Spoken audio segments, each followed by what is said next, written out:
Coming up on today's edition of Vikings Now, we have an actual loaded show for you guys because a Vikings insider said Kirk Cousins may be back for the Minnesota Vikings next season. So we'll be diving into that quote, and I'll be giving you guys my thoughts on that situation and also possibly drafting a quarterback as well. And then my man Ty Chandler, the running back out of North Carolina and Tennessee, word on the street is from offensive coordinator Wes Phillips that he will be getting more reps this week, obviously with Cam Akers tearing his Achilles. But that is what is on store for today's edition of Vikings Now. But guys, before we dive into it, we are still in our sub battle with our Saints Now channel.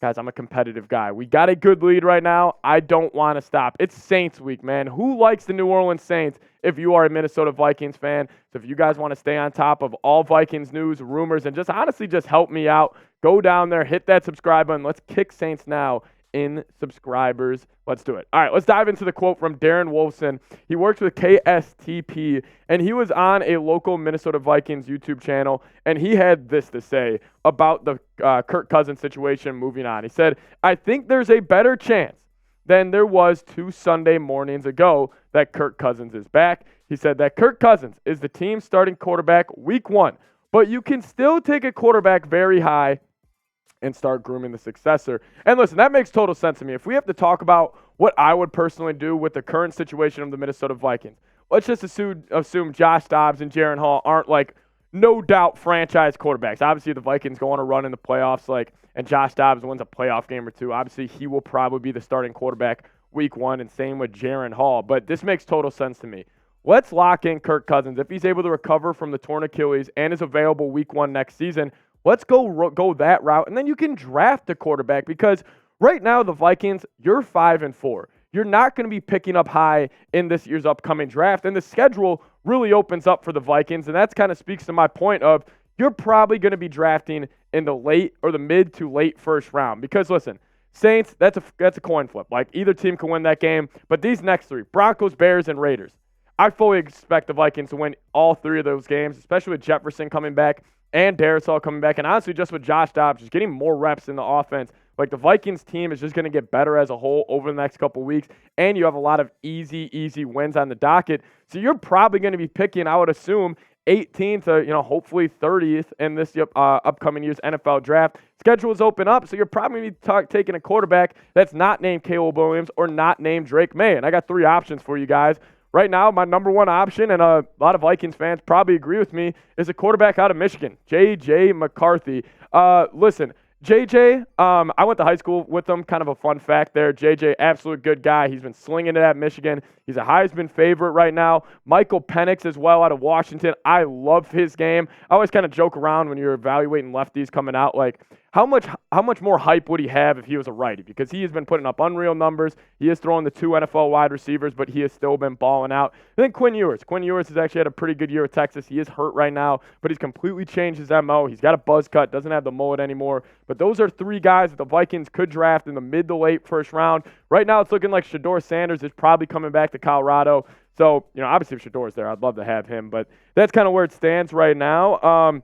Yeah, but right now, listen, Kirk Cousins has earned the right to be quarterback 1 next season. This was kind of the last photo we saw after the San Francisco 49ers game. And, man, Kirk Cousins was having an unreal year. He had Justin Jefferson hanging the top 10 sign or chain on him, which was cool that he had the sport from 18 as well. And then he went and he killed the Green Bay Packers the following week, and he put up 24 points in 2.5 quarters against them. But taking a look at his stats through 8 games, man, absolutely ridiculous. Completing, I think it was around 71% of his passes, 213 of 311, going over 2,300 yards in just 8 games. He was leading the league in passing yards per game. He's also leading the league in touchdown passes. He still is second in the league in touchdown passes at 18, only through 5 picks.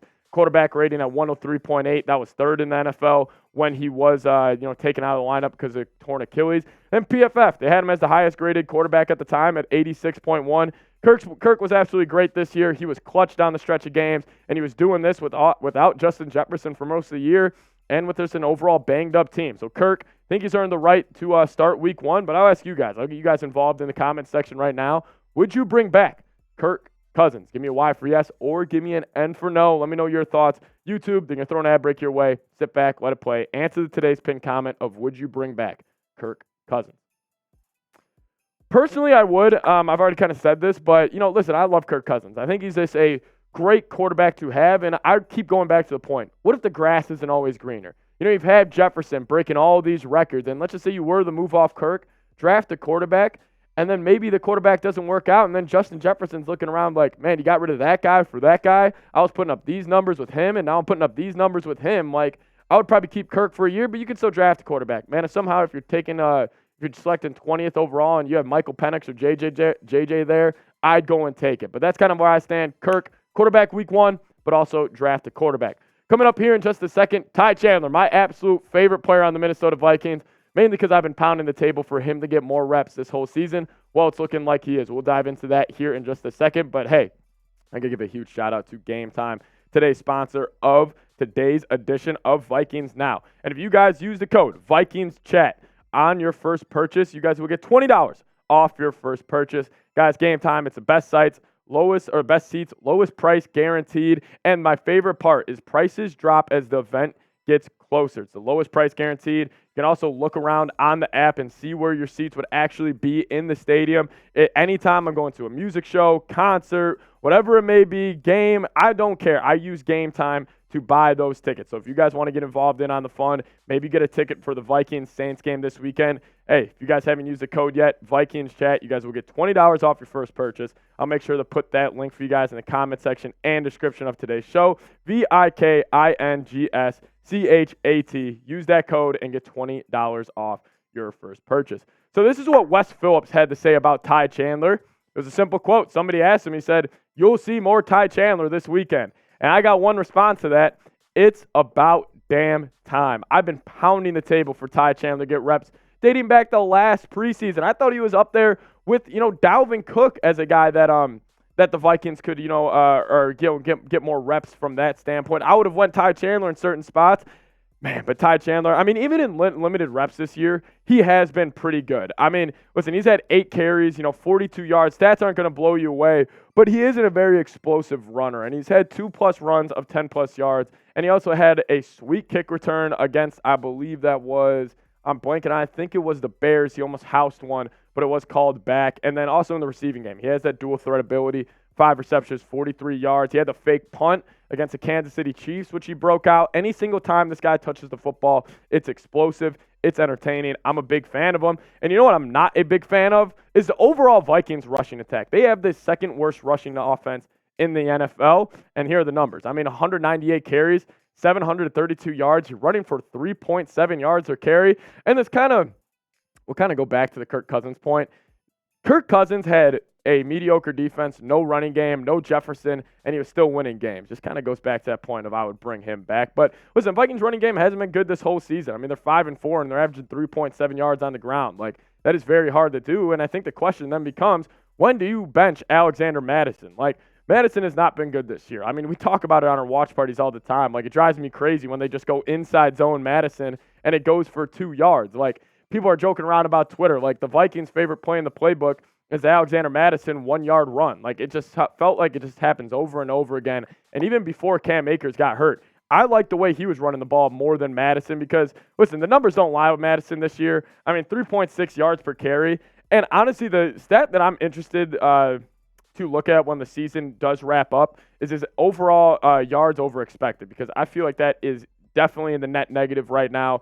He does have 3 touchdowns. Actually, all of them are through the air this season.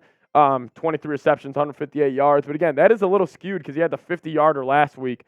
His just overall yards per touch is extremely low. Madison's been bad this year. So I would roll out Ty Chandler's RB1. But if you guys disagree with me, let me know your thoughts down in the comments section. If you guys want Ty Chandler to be RB1, type those TCs. If you want Alexander Mattison, type those AMs. You guys know who I'm rolling with. Obviously, I'm going with Ty Chandler. Give me Ty Chandler this weekend. Overall, though, I'm happy because he is going to get more reps. No Cam Akers. Vikings don't bring in another running back. People are talking about Adrian Peterson. I really doubt that's going to happen. But, hey, Ty Chandler looks like he's getting more reps. I'm excited about it. Kind of finally, I'm going to be proven right about this Ty Chandler take that I've had for a very, very long time. But, guys, give me a follow on Twitter. I'll make sure to put this link to my Twitter in the comment section and the description of today's show. Thank you guys so much for watching. See y'all next time. Skol Vikes.